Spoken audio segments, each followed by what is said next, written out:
জমি কেনার আগে কতগুলো বিষয় জেনে রাখুন, না হলে আপনি কিন্তু প্রতারিত হতে পারেন এবং আপনার সমস্ত টাকা কিন্তু নষ্ট হয়ে যাবে। তাহলে জমি কেনার আগে কতগুলো বিষয় জানতে হবে আপনাকে, যে জমির প্রকৃত মালিক কে। তাহলে জমির প্রকৃত মালিক যখন সে বিক্রি করতে যাচ্ছেন, তাকে জিজ্ঞাসা করছেন যে জমির আপনি প্রকৃত মালিক, সেই ক্ষেত্রে বলবে হ্যাঁ। তাহলে জমির দলিল দেখতে চাইবেন। আচ্ছা, জমির দলিল কত প্রকারের হতে পারে আপনি কি জানেন?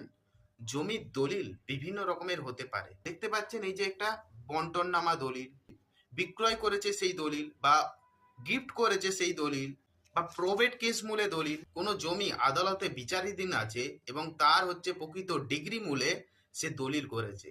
তাহলে জমির প্রকৃত মালিক কিভাবে বুঝবেন? ধরুন হচ্ছে ক্রয় মূলে দলিল। সেক্ষেত্রে ক্রয় মূলে দলিল হলে আপনি দেখতে পাবেন দুটো পার্টি থাকবে, সেই দুটো পার্টির নাম থাকবে এবং জমি